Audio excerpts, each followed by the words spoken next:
दोस्तों नमस्कार। ये है मार्गदर्शन फॉर सिविल सर्विसेज। मैं अनुराग चौधरी। दोस्तों, नागरिक शास्त्र अथवा राजनीति विज्ञान के महत्वपूर्ण प्रश्नों के एग्जाम बूस्टर श्रृंखला में इस वीडियो में प्रस्तुत है संवैधानिक विकास, प्रस्तावना और संविधान की प्रमुख विशेषताओं से संबंधित महत्वपूर्ण प्रश्नों का संकलन, जो आपके आगामी परीक्षाओं जैसे TGT, PGT, LT grade, government inter college प्रवक्ता, गवर्नमेंट डिग्री कॉलेज, उच्चतर शिक्षा असिस्टेंट प्रोफेसर, केंद्रीय विद्यालय संगठन और नेट जेआरएफ राजनीति विज्ञान के साथ विभिन्न परीक्षाओं के सामान्य ज्ञान और सामान्य अध्ययन के भारतीय राज्य व्यवस्था खंड के लिए बहुत ही उपयोगी है। तो आइए शुरू करते हैं आज का वीडियो। भारत के संवैधानिक विकास, प्रस्तावना और संविधान की प्रमुख विशेषताओं से संबंधित महत्वपूर्ण प्रश्न। पहला प्रश्न है वह स्थान जहां नौसेना ने 1946 में भारत में ब्रिटिश शासन के विद्रोह खुला विद्रोह किया था, तो ये बम्बई में। अगला प्रश्न है वह विषय जिसमें के एम मुंशी का अभिमत था कि उभरते लोकतंत्र को खंजर भोंका गया, तो ये मार्ले मिंटो सुधार 1909। दोस्तों, ये था भारत परिषद अधिनियम 1909, जिसको मार्ले मिंटो सुधार 1909 कहा जाता है। इसके बारे में के एम मुंशी ने कहा था कि इसके द्वारा उभरते लोकतंत्र को खंजर भोंका गया और यहीं से सांप्रदायिकता की शुरुआत हुई थी। अगला प्रश्न है क्रिप्स मिशन के समय भारत के वायसराय कौन थे? तो लॉर्ड लिनलिथगो क्रिप्स मिशन के समय भारत के वायसराय थे। अगला प्रश्न है वह दल जिसने साइमन कमीशन का विरोध नहीं करने का निर्णय लिया था, तो ये थी जस्टिस पार्टी।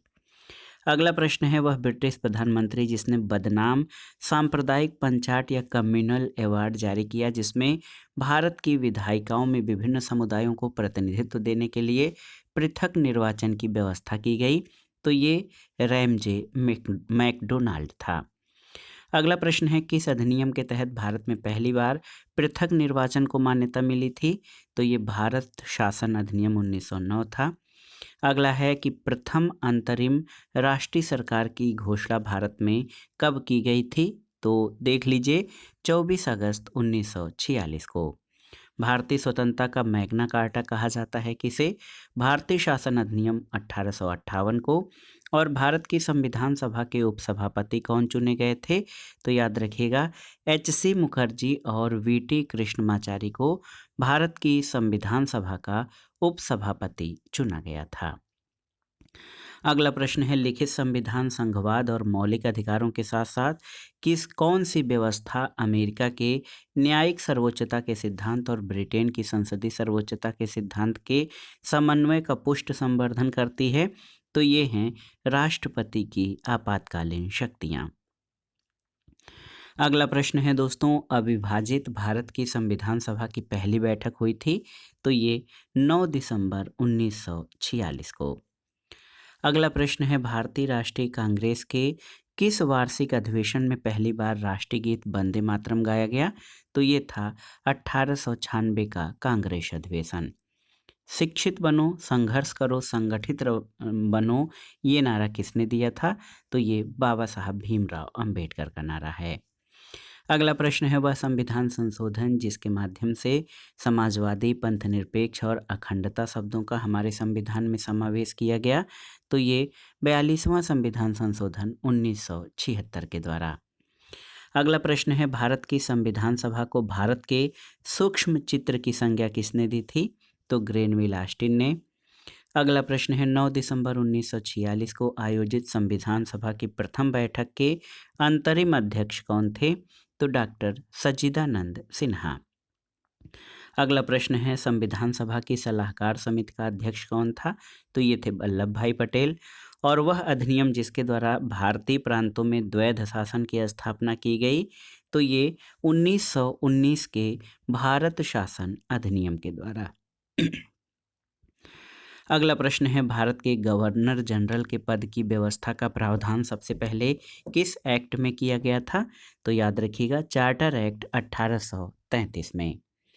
अगला प्रश्न है संविधान सभा का गठन किस योजना के तहत किया गया? तो आप जानते भी हैं कैबिनेट मिशन योजना के तहत। अगला प्रश्न है जनगण मन के जो राष्ट्रगान है हमारा, उसके हिंदी संस्करण को संविधान सभा ने भारत के राष्ट्रगान के रूप में कब अपनाया? तो 24 जनवरी 1950 को। अगला प्रश्न, कठोर संविधान कौन सा होता है? दोस्तों, कठोर संविधान वह है जिसमें सामान्य विधि निर्माण प्रक्रिया की विधि से भिन्न विधि से जिसको संशोधित किया जाता है। भारत के संविधान का अभिभावक या संरक्षक कौन है? तो आप जानते हैं, भारत का सर्वोच्च न्यायालय। इस संविधान का संक्षिप्त नाम भारत का संविधान है। ये संविधान के किस अनुच्छेद में वर्णित है? तो अनुच्छेद 393 में। अगला प्रश्न है दोस्तों, BN राव यानी बेनेगल नरसिंह राव को भारत की संविधान सभा का संवैधानिक सलाहकार नियुक्त किया था किसने? तो भारत के गवर्नर जनरल ने। अगला प्रश्न है, भारत के संविधान के प्रवर्तन के समय संविधान की प्रथम अनुसूची में भारत के राज्य और क्षेत्रों के भाग उल्लिखित थे, कितने भागों में? तो 4 भागों में। अगला प्रश्न है दोस्तों, भारत के संविधान में प्रस्तावना में जो प्रयुक्त समता या बराबरी का सही समूह क्या है? तो ये है प्रतिष्ठा और अवसर की समता। अगला प्रश्न, धर्मनिरपेक्षता की संकल्पना की व्याख्या में अंतर संबंधित है क्या? तो ये स्वतंत्रता और समानता। और वह मामला जिसमें उच्चतम न्यायालय द्वारा भारत के संविधान की प्रस्तावना को संविधान के भाग के रूप में स्वीकार किया गया था, तो ये था 1973 का केशवानंद भारतीवाद। अगला प्रश्न है दोस्तों, आप जान लीजिए कि भारत के संविधान में अवशिष्ट शक्तियों का सिद्धांत लिया गया है कहाँ से? तो कनाडा के संविधान से। अगला है, कैबिनेट मिशन योजना के तहत संविधान सभा में सदस्यों की संख्या कितनी तय की गई थी? तो 389। और कैबिनेट मिशन द्वारा प्रस्तावित अंतरिम सरकार में कुल कितने सदस्य थे? तो 14 सदस्य। अगला प्रश्न है, प्रांतीय स्वायत्तता किस अधिनियम की विशेषता है? तो ये भारत सरकार अधिनियम 1935 की। भारतीय संविधान प्रारूप समिति के सभापति कौन थे? तो जो ड्राफ्ट कमेटी या प्रारूप समिति थी उसके सभापति डॉक्टर BR अम्बेडकर थे। अगला प्रश्न है, केंद्र राज्य के मध्य शक्तियों का बंटवारा संविधान की किस अनुसूची में किया गया है? तो 7वीं अनुसूची में। और देखिए, भारतीय संविधान में समवर्ती सूची को ग्रहण किया गया है, तो ये दोस्तों समवर्ती सूची ऑस्ट्रेलिया के संविधान से ग्रहित है। अगला है कि एक नए संविधान के अंतर्गत भारत को संप्रभु संपन्न लोकतंत्रात्मक गणराज्य के रूप में घोषित करने के लिए 26 जनवरी का दिन क्यों चुना गया था? तो इसका कारण है कि इसी दिन 1930 में कांग्रेस ने देश में प्रथम स्वाधीनता दिवस मनाया था। अगला प्रश्न है, भारतीय राष्ट्रीय कांग्रेस के निर्वाचित प्रथम यूरोपीय अध्यक्ष कौन थे? तो जॉर्ज यूले। बंगाल विभाजन कब रद्द किया गया था? तो 1905 में किया गया बंगाल विभाजन 1911 में रद्द किया गया था। अगला प्रश्न है, कांग्रेस ने पूर्ण स्वराज की घोषणा 1929 के अपने किस अधिवेशन में की थी? तो लाहौर अधिवेशन में, और इसकी अध्यक्षता पंडित जवाहरलाल नेहरू के द्वारा की गई थी। अगला प्रश्न सुमेलन करना है, होम रूल आंदोलन 1916 में, चंपारण सत्याग्रह 1917, खिलाफत आंदोलन 1919 और दांडी मार्च 1930 से। अगला प्रश्न है, भारत में कलेक्टर के पद का सृजन किया था? तो वारेन हेस्टिंग्स ने। चौरी चौरा कांड का संबंध किस आंदोलन से है? तो याद रखिएगा, असहयोग आंदोलन से। और चौरी चौरा कांड में व्यापक हिंसा के बाद गांधी जी ने असहयोग आंदोलन रद्द कर दिया था। अगला प्रश्न है, सूरत में अंग्रेजों को व्यापारिक केंद्र स्थापित करने की अनुमति किस मुगल बादशाह ने दी थी? तो जहांगीर ने।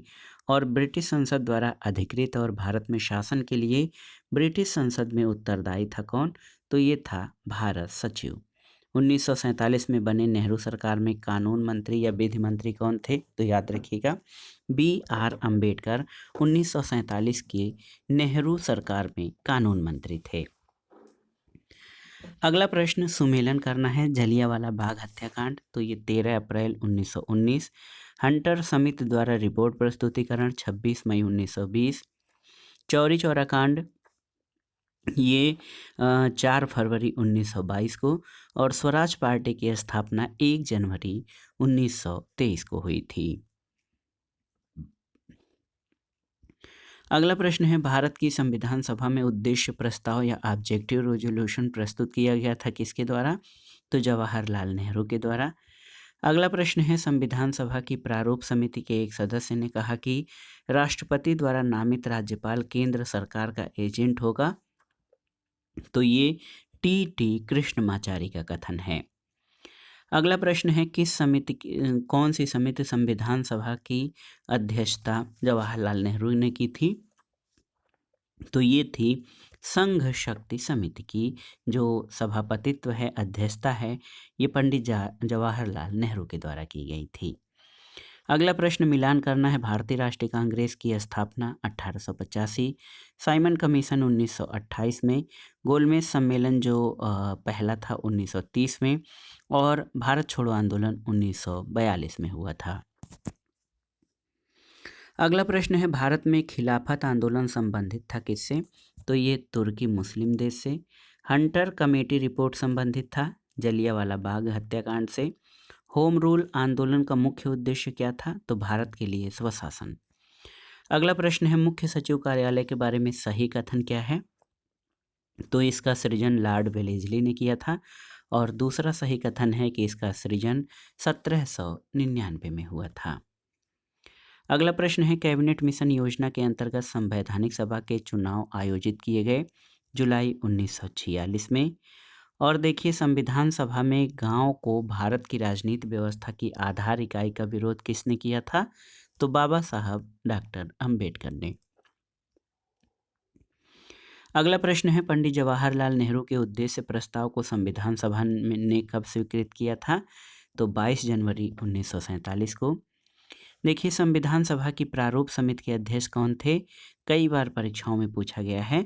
तो डॉक्टर BR अम्बेडकर संविधान सभा की प्रारूप समिति के अध्यक्ष थे। अगला है, कौन संविधान सभा के सदस्य नहीं थे? तो जयप्रकाश नारायण। कैबिनेट मिशन के सदस्य कौन नहीं थे? साइमन कैबिनेट मिशन के सदस्य नहीं थे। नेहरू समिति के सदस्य कौन नहीं थे? तो जवाहरलाल नेहरू नहीं थे। और भारतीय संविधान की विशेषता क्या नहीं है? तो दोहरी नागरिकता भारतीय संविधान की विशेषता नहीं है।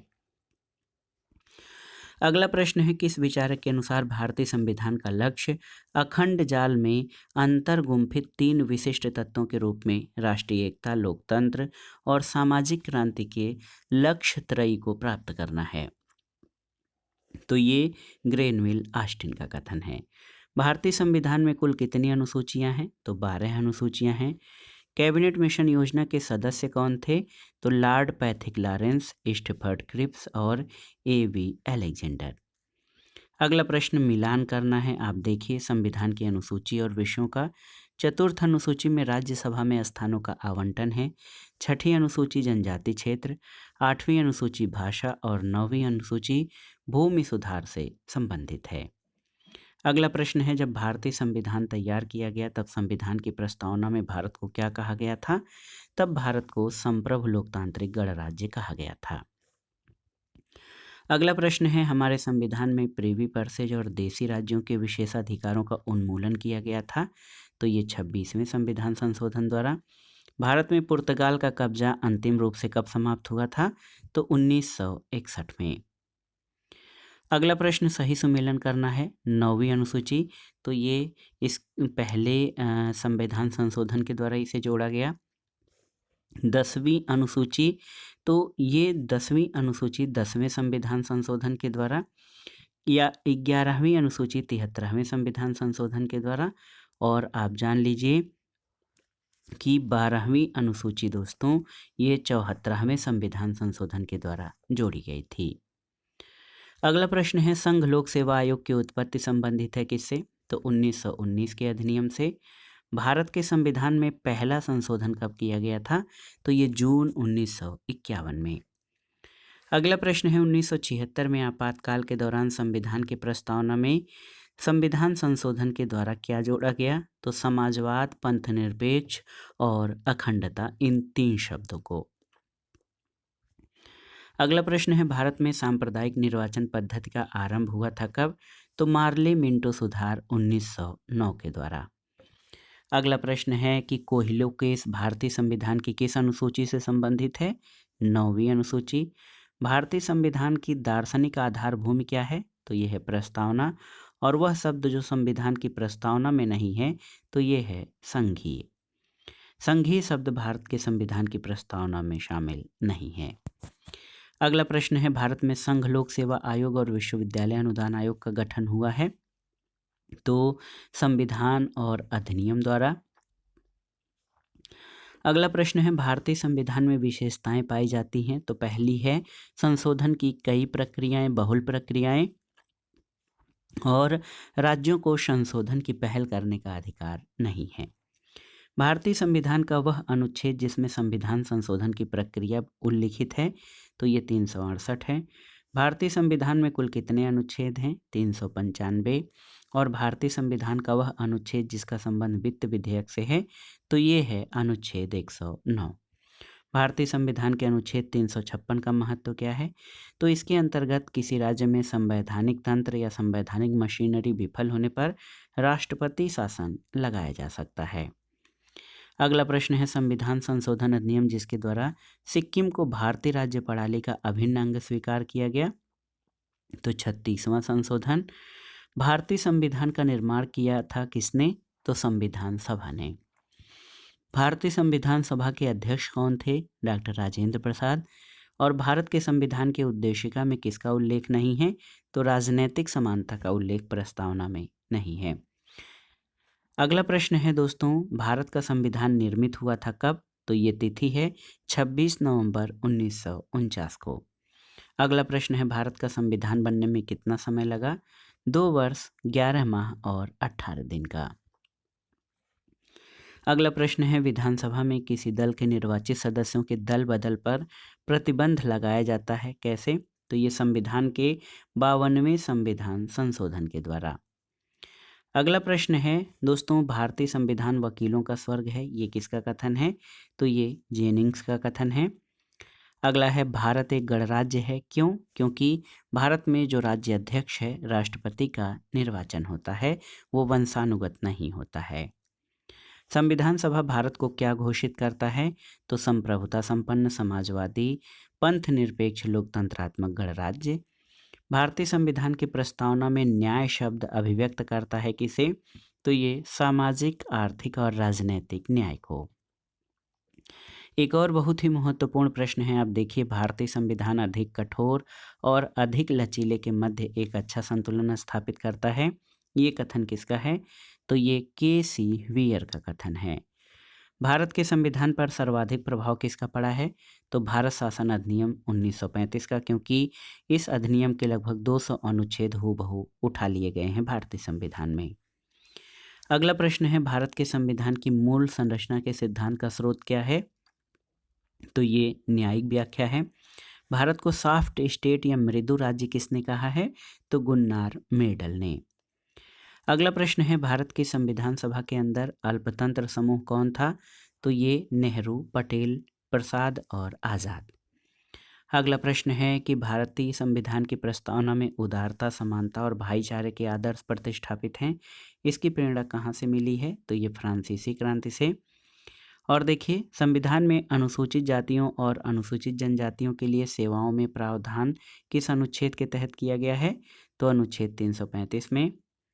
अगला है, धर्मनिरपेक्ष का विलोम शब्द धार्मिक है, परंतु भारत में धर्मनिरपेक्ष का विलोम शब्द सांप्रदायिक है, ये कथन किसका है? थॉमस पंथम का। अगला प्रश्न है, हम जबकि चाहते हैं यह संविधान ठोस और इतना अस्थायी जितना हम संरचना के रूप में इसे बना सकते हैं, फिर भी संविधानों में कोई अस्थायित्व नहीं होता। यदि हम किसी को जड़ और अस्थायी बना देते हैं तो आप राष्ट्र की प्रगति, जीवित लोगों के विकास को रोक देते हैं, ये कथन पंडित जवाहरलाल नेहरू का है। अगला प्रश्न, सही सुमेलन करना है। न्यायिक पुनरीक्षण और मूल अधिकार अमेरिका के संविधान से, एकल नागरिकता ब्रिटिश संविधान से, राज्यसभा के सदस्यों का नामांकन आयरलैंड के संविधान से, और अवशिष्ट शक्तियों का प्रावधान कनाडा के संविधान से किया गया है। अगला प्रश्न है, हम संविधान के अंतर्गत हैं लेकिन संविधान वही है जो न्यायाधीश कहते हैं, संयुक्त राज्य अमेरिका के अतिरिक्त किस देश के लिए ये लागू होता है? तो ये भारत के लिए। अगला प्रश्न है, वे घटक जिसके माध्यम से भारत के संविधान में आर्थिक न्याय की अवधारणा प्रदान की गई है? तो प्रस्तावना और नीति निर्देशक तत्वों के द्वारा। संविधान सभा जिसने संविधान के प्रारूप को बनाया है उसके सदस्यों का, तो याद रखिएगा ये दोस्तों विभिन्न प्रांतों के विधानमंडलों द्वारा निर्वाचन हुआ था। अगला प्रश्न है भारतीय संविधान के उद्देश्य का वह उद्देश्य जो व्यक्तिवाद और समष्टिवाद के मध्य सामंजस्य को विशेषता सुनिश्चित करता है, तो ये बंधुत्व की भावना है। अगला प्रश्न मिलान करना है, संविधान सभा के स्पीकर कौन थे? प्रथम तो गणेश वासुदेव मावलंकर, संविधान सभा के उपाध्यक्ष वीटी कृष्णमाचारी, संविधान सभा के सचिव एचवी आयंगर और सलाहकार बेनेगल नरसिंह राव थे। अगला प्रश्न है जम्मू कश्मीर राज्य का संविधान लागू हुआ था कब? तो 26 जनवरी 1957 को लागू हुआ था, जब जम्मू कश्मीर विशेष राज्य के अंतर्गत था। भारत के संविधान की प्रस्तावना में उल्लेख किया गया विषय है तो समान अवसर का। और देखिए किसने संविधान सभा में ये घोषित किया था कि भारत का संविधान समय और परिस्थितियों के अनुसार संघात्मक और एकात्मक दोनों हो सकता है, तो ये डॉक्टर BR अम्बेडकर का कथन है। अगला प्रश्न है भारतीय संविधान है तो ये मुख्यतया लिखित है। लोक संप्रभुता भारतीय संविधान में है तो ये परिभाषित भी है और अपरिभाषित भी है। अगला प्रश्न है भारतीय संविधान की प्रारूप समिति में कुल कितने सदस्य थे? तो 7 सदस्य। संविधान सभा के बारे में सही कथन क्या है? तो ये वयस्क मताधिकार पर आधारित नहीं थी और इसमें कार्य के लिए कई समितियां थीं। ये दोनों कथन सही हैं। अगला प्रश्न है भारत के संविधान को अंगीकृत और अधिनियमित किया गया था कब या स्वीकार किया गया? तो 26 नवंबर 1949 को। अगला प्रश्न है भारत का संविधान है तो ये अंशतः कठोर और अंशतः लचीले का मिश्रण है। अगला प्रश्न वह वाद जिसने भारतीय संसद को 24वां संवैधानिक संशोधन लागू करने के लिए प्रेरित किया था, तो ये गोलकनाथ केस था।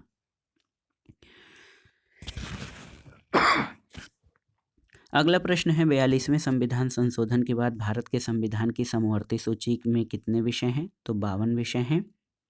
और भारतीय संविधान का वह भाग जो संविधान की आत्मा कहलाता है, तो ये है प्रस्तावना। भारतीय संविधान को कहा जाता है तो इसे उधार का झोला, क्योंकि इसके कई प्रावधानों को कई देशों से ग्रहण किया गया है। अगला प्रश्न है भारतीय संविधान में राज्यों के संघ की अवधारणा को लिया गया है कहाँ से? तो ये कनाडा के संविधान से। और संविधान की मूल संरचना की अवधारणा किस वाद में प्रतिपादित की गई? तो केशवानंद भारती बनाम केरल राज्यवाद 1973 में। अगला प्रश्न है संविधान सभा अनिवार्यतः एक दलीय देश में एक दलीय निकाय थी, वह सभा कांग्रेस थी और कांग्रेस ही भारत था, ये कथन ग्रेनविल ऑस्टिन का है। अगला प्रश्न है स्थापना के समय भारत के संविधान में कितने अनुच्छेद और अनुसूचियां थीं? तो ये 395 अनुच्छेद और 8 अनुसूचियां। जनतंत्र का कौन सा प्रकार भारत ने स्वीकार किया है? तो लोकतांत्रिक गणतंत्र। भारत का प्रथम और अंतिम गवर्नर जनरल कौन था? तो C राजगोपालाचारी। भारतीय संविधान में कितने अध्याय हैं? तो ये 22 हैं। और आप देख लीजिए अगर जो ऐसे मोटे तौर पर आप देखेंगे तो इसमें 3 और जोड़े गए हैं। अगला प्रश्न है भारतीय स्वतंत्रताओं का अधिकार पत्र कहा जाता है, तो महारानी के घोषणा पत्र 1858 को। और भारत का संविधान भारत को घोषित करता है तो ये राज्यों का समूह या यूनियन। अगला प्रश्न है किसके वर्णन में मौलाना आज़ाद, जवाहरलाल नेहरू, वल्लभ भाई पटेल और राजेंद्र प्रसाद संविधान सभा के अल्पतंत्र के रूप में थे? तो ये ग्रेनविल ऑस्टिन के विचार में। अगला प्रश्न है अनुच्छेद 368 को संशोधित किया गया था तो 24वें संविधान संशोधन द्वारा। भारत में प्रायंतीय स्वायत्तता का प्रवेश हुआ था तो आप जानते हैं 1935 के भारत सरकार अधिनियम द्वारा। सांप्रदायिक मताधिकार भारत में प्रचलित किया गया, प्रस्तावित किया गया तो 1909 के अधिनियम द्वारा। और अगला है वह अधिनियम जिसमें सिखों को विशेष निर्वाचन प्राप्त हुआ था, तो ये भारत सरकार अधिनियम 1919 के द्वारा। तो दोस्तों ये था आज का वीडियो।